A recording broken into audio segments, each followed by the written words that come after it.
Hi everyone, my name is Lydia and this is what I wish they had taught me about econometrics and introduction.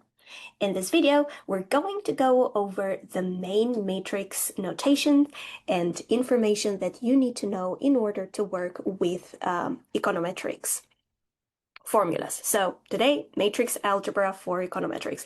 Now, I know a lot of you really don't like working with matrices, but that is very likely because you haven't been exposed enough to it. And keep in mind, you don't need a whole linear algebra course or degree to understand it. As long as you know the main key elements, you will be good to go, especially for introductory courses in econometrics. You might need a little bit more advanced information on matrices if you're taking an advanced course, but otherwise, this should serve as the building blocks to that knowledge.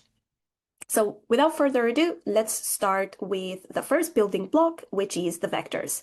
This is a column vector that I am showing you right here. So in this column vector, we've got values y1, y2, and so on until the nth value. The dimensions of this column vector is simply n times 1, meaning the number of rows times the number of columns that we have. So keep in mind, a vector, it's basically just a list of numbers. And that will happen with all of the y values in your sample or the x values in your sample.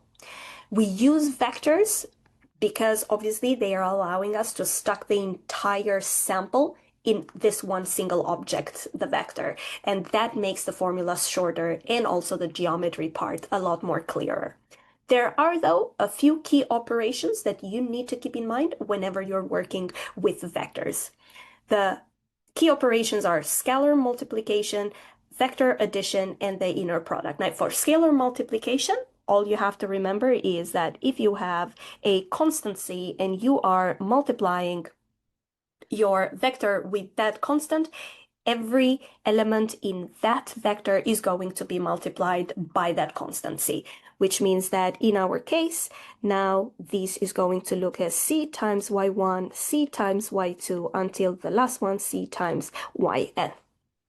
Vector addition, you literally add elements in every single row that you have. So imagine that on top of our y vector, we also have another x vector, which is x1, x2, until xn. If we wanted to simply add y and x, then we literally have y1 plus x1, y2 plus x2, until the last line, yn plus xn. Keep in mind, at this stage, this is n times 1, this is also n times 1. These dimensions need to absolutely match whenever you are doing vector addition. So let me just add it here, matching dimensions. Not so important with the scalar multiplication, as we said, but with vector addition, we definitely need that. If x was simply, let's say, a number k times 1 as a dimension, obviously we wouldn't be able to get this vector addition operation. Ultimately, it's the inner product, and some of you might know it as the dot product. And the way that you will see it is simply you need to have some u vector, let's say, transpose times v in here. This is going to give you just the sum of the dot product, basically, of u and v. Okay? So this is the matrix way of saying also correlation-like. So let me put it in a different color. So correlation-like. That's why in previous videos, but especially in all of the other videos that will follow in this playlist, every time we talk about correlation, we either use the formula like correlation between x and y, or we simply use this expression right here, like the summation of the dot product. We have the most common element that you have seen along these inner products notation is actually the orthogonality condition for the OLS. So if you remember, x prime e equal to 0, well, this is using an inner product type of notation. So you have been already using it, even though you might not have had a name to it. Moving up and upgrading from matrices, from vectors to matrices. Remember, matrices allowed us to stack up regressors. We saved the first column in here for the beta null. That's why we have all ones in this column. We've got an x variable and a z variable in here, all taking values from x1 to xn, z1 to zn. Keep in mind, rows are equal to observations and columns equal to variables. And the way that we wrote the entire model was simply x beta plus the error term. Now, matrix multiplication is the next element that we should obviously be looking into, and this is also the part that everyone fears. I am not going to do exactly the multiplications in this video. It's just to give you an intuition and to make it a lot less scary. Keep in mind, a matrix multiplication is just repeated dot products, which we already saw in the vector notation. Nothing more, nothing less, okay? So it means that when you have an x, which has dimensions n times 1, then you have also a beta. Let's say its dimensions are k times 1 in this case, because obviously, the n times k, the dimensions of your x, and k times 1, because this dimension is how we know how many betas we have to estimate. That means that ultimately, when we are multiplying these two, the final product in here is going to be n times 1. So these are only just one element for every line. And that's why I've written here, row 1 of x beta, row 2 of x beta, row n of x beta. So when you see this term, it's fine that you think of like, oh, this is a matrix multiplication, but keep in mind that ultimately the final result of it is just a n times 1 result. And for most of you who are more accustomed to the scalar version of working with the OLS, this expression is exactly the fitted value formula that you see in scalar version, like yi equals to beta null hat plus beta 1 hat x x1 plus yada yada until your beta k hat xk. Okay, so the entire regression model is just many dot products computed at once. And the key rule in here that you will always have to remember, again, is that dimensions do matter. Okay, so the dimensions in here, you have to make sure that follow a rule of like, if you've got a dimension a times b for the first one and a dimension b times c for the second one, then the final result is going to be a times c, meaning that these two need to match for you to be able to do the multiplication. The next element is the transpose.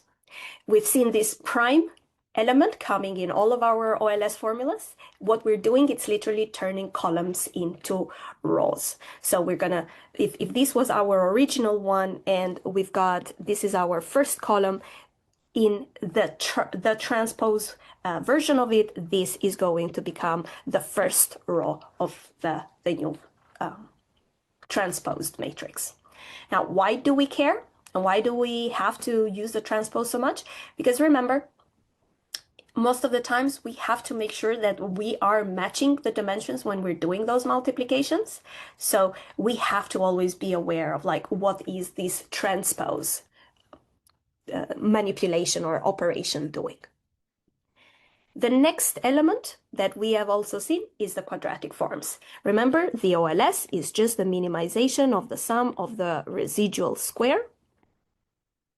However, in matrix notation, we can no longer do that, because otherwise, if our residual vector is a column vector n times n, then I can't have another n times one vector multiplying it. That's why in the quadratic forms we'll have the residual transposed times the residual as the actual minimization problem that we are going to run. So this is just another way of writing it more compactly. The last element that you will need to know is invertibility. Now, invertibility is very, very important. And in the previous video, when we did the proof of the OLS, we talked so much about the fact that X transpose X needs to be invertible for any of the computations to actually give you a final answer for the OLS. If this item in here is not an invertible matrix, then you're going to have a problem. So invertible matrix means unique solution to OLS. Not invertible, it means you're going to very likely have what we call a multi-collinearity problem, which means you cannot have a unique solution for your OLS in this case. This not invertible thing, for those of you who are more into algebra and matrices, another way to say it is that actually your X matrix has linearly dependent columns. So that means that if you've got your X, so you've got X1, 1, X1, 2, X1, 3, and so on, and then you've got X2, 1, X2, 2. So this is your X1 variable, this is your X2 variable, this is your X3 variable. So let's say X3, X3, 2, and so on until X3n, X1n here, and X2n. What that means is, for instance, that I can come up with a combination such as my x3 is actually 2x1 minus x2. So it means if I take this value in here and I multiply this by 2 and I find the difference, I will be getting this value of x31 in here, and the same would apply for every single row that I have in this matrix. This is a very big problem. And when this happens, basically what it's happening is the column space of X collapses in one direction. So the column space of X collapses in one direction. It means you've got regressors that are giving you completely redundant information. You cannot solve the OLS separately and to find like the separate effects of each of your variables in here, x1, x2, x3.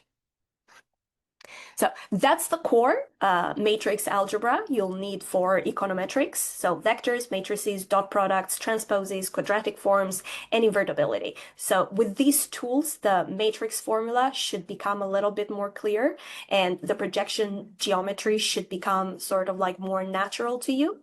In a next video, we're going to do a few more math-oriented passages in terms of like the actual computations and operations you can do with matrices. So stay tuned, and I will see you in the next video.